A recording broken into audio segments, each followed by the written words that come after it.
میرے فکر و خیال کے نغمے ابل پڑے میرے فکر و خیال کے، گزرا کوئی نگاہ کا دامن اچھال کے۔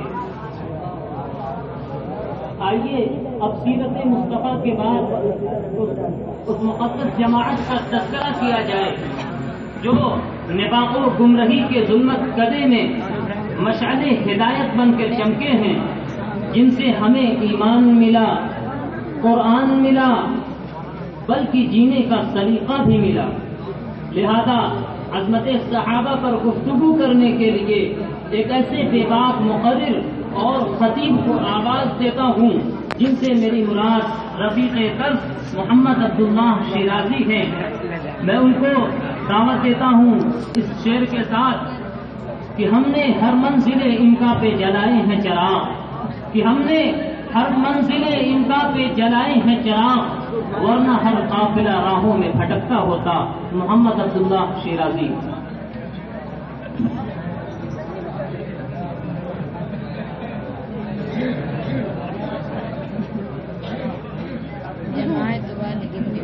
السلام علیکم ورحمۃ اللہ وبرکاتہ۔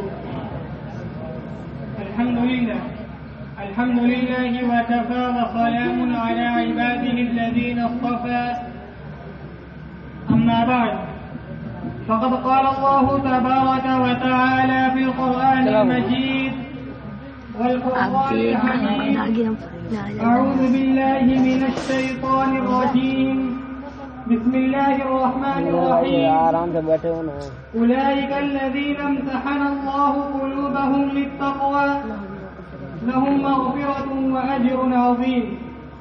وقال النبي صلى الله عليه وسلم: أصحابي كالنجوم بأيهم اقتديتم اهتديتم، أو كما قال عليه الصلاة والسلام۔ نہ پوچھو حال مجھ سے کہکشاں کا ماہ و اختر کا، نہ پوچھو حال مجھ سے کہکشاں کا ماہ و اختر کا، بیاں کرنا ہے مجھ کو حال اصحاب پیمبر کا۔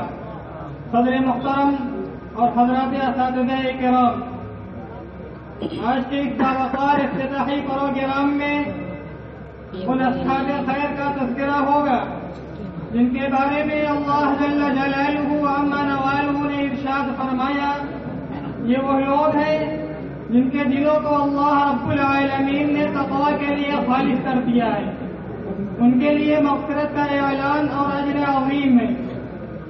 سرور کائنات جناب محمد رسول اللہ صلی اللہ علیہ وسلم نے ارشاد فرمایا، میرے صحابہ ستاروں کے مانند ہیں، جس کی بھی اقتدا کرو گے راستہ پا جاؤ گے۔ دوستو، خالق و مالک کا یہ دستور رہا کہ انسانوں کی ہدایت کے لیے رسولوں کو بھیجتا رہا۔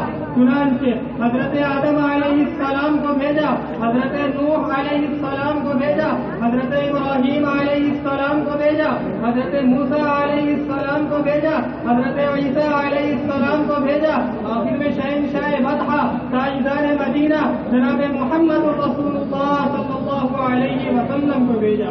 اب نبیوں کا سلسلہ ختم، رسولوں کا سلسلہ ختم، قیامت تک کوئی نبی کوئی رسول آنے والا نہیں۔ یہ دین آخری دین ہے، یہ شریعت آخری شریعت ہے، یہ مذہب آخری مذہب ہے۔ یہی وجہ ہے کہ اللہ رب العالمین نے آپ صلی اللہ علیہ وسلم کو صحابہ کرام کی وہ پاکیزہ اور مقدس جماعت عطا فرمائی کہ جتنے مذہب اسلام کو زندہ کرنے اور پھیلانے کے لیے تن من دھن کی بازی لگا دی۔ چنانچہ تاریخ شاہد ہے کہ ان سچے جانبداروں نے دین اسلام کی خاطر وہ قربانی پیش کی کہ جس کی نظیر پیش کرنے سے عالم انسانیت صحیح دامن اور خالی ہے۔ یہی وہ صحابہ ہیں جنہوں نے حکم خدا بندی اور پیغام محمدی کو عام کرنے کے لیے اپنی گردنیں کٹا دی، عورتوں کو بیوہ، بچوں کو یتیم کر دیا۔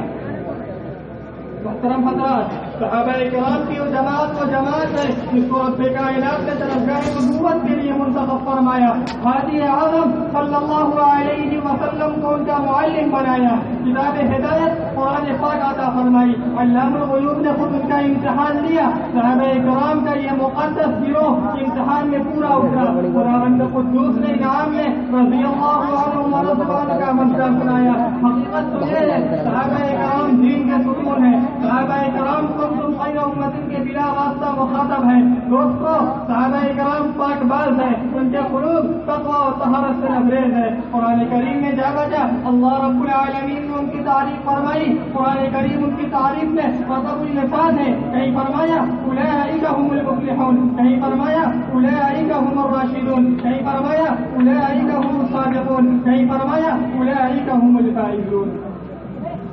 حدیث پاک میں محمد عربی صلی اللہ علیہ وسلم نے ارشاد فرمایا, بخاری شریف کی روایت ہے, اگر تم میں سے کوئی شخص احد پہاڑ کے برابر سونا خرچ کرے وہ میرے صحابہ کے پاؤں کے برابر ہے. ملت اسلامیہ کے پاس بانو صحابہ کرام واجب الاحترام ہے. ان کا تذکرہ اچھائی کے ساتھ کرنا لازم اور ضروری ہے. یہ وہ صحابہ ہیں جنہوں نے دین اسلام کے لیے زندگی وقف کر دی. یہ وہ صحابہ ہیں جنہوں نے ہمیشہ دنیا پر آخرت کو ترجیح دی. یہ وہ صحابہ ہیں جنہوں نے گھر بار چھوڑ کر رضائے حق کو اپنی زندگی بنا لیا. یہ وہ صحابہ ہیں جنہوں نے نئی نویلی دلہن کو چھوڑ کر سدائے جہاد پر لبیک کہا. یہ وہ صحابہ ہیں جن کی ناز کو فرشتوں نے غسل دیا. یہ وہ صحابہ ہیں جو موت سے نہیں بلکہ موت ان سے رکھتی تھی. یہ وہ صحابہ ہیں جو جن کو سمندروں نے راستہ دیا. یہ وہ صحابہ ہیں جن کو شیر نے سواری دی.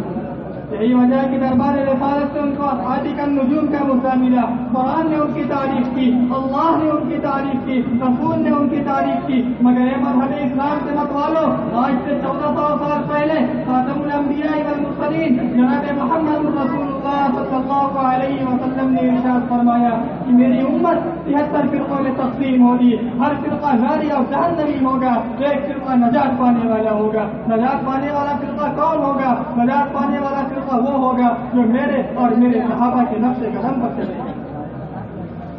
دوستو سونے کا مقام ہے کہ ہمارے ملک ہندوستان میں ایک جماعت اور فرقہ وہ ہے جو صحابہ کرام پر کیچڑ اچھالتا ہے, صحابہ کرام کے دامنے اور عزت داغدار بنا رہا ہے. کہیں حضرت عثمان غنی رضی اللہ تعالیٰ عنہ سے عزت داغدار بنایا جاتا ہے. وہ عثمان غنی جو صحابی رسول تھے, خلیفہ رسول تھے.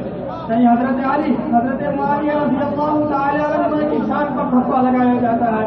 ہائے افسوس, کاش ان برائی کرنے والوں کا قلم ٹوٹ جاتا, کاش ان برائی کرنے والوں کا ہاتھ چل جاتا, کاش ان برائی کرنے والوں کی زبان موت ہو جاتی. برادران اسلام, صحابہ کرام کو برائی کے ساتھ یاد کرنا ناجائز اور باطل اور ناجائز ہے. صحابہ کرام کو برائی کے ساتھ یاد کرنا خداوند قدوس کی مخالفت ہے. صحابہ کرام کو برا بھلا کہنا رسول کی مخالفت ہے. صحابہ کرام کو برا بھلا کہنا کتاب اللہ اور سنت رسول اللہ کی مخالفت ہے. مشکات شریف کی روایت ہے, آقا مدنی صلی اللہ علیہ وسلم نے ارشاد فرمایا, اللہ اللہ فی اصحابی لا تتخذوهم غرضا من بعدی فمن احبهم فبحبی احبهم ومن ابغضهم فببغضی ابغضهم ومن آذاهم فقد آذانی ومن آذانی فقد آذى الله ومن آذى الله فيوشك ان يأخذه. یہ لوگوں میرے صحابہ کے بارے میں اللہ سے ڈرتے رہنا, میرے بعد ان پہ اعتراضات کا نشانہ مت بنانا. جو ان سے محبت کرے گا تو مجھ سے محبت کی بنا پر ان سے محبت کرے گا, اور جو ان سے دشمنی کرے گا تو مجھ سے دشمنی کی بنا پر ان سے دشمنی کرے گا. اور جو مجھ کو دکھ دے گا اس نے, جو مجھ کو دکھ دیا اس نے اس کو دکھ دیا, اس نے اللہ, اور جس نے مجھ کو دکھ دیا اس نے صحابہ کو دکھ دیا, اور جس نے مجھ کو دکھ دیا اس نے اللہ کو ستایا. پسند کریم جس نے اللہ کو ستایا اللہ اس کو اپنے عذاب میں گرفتار کرے گا.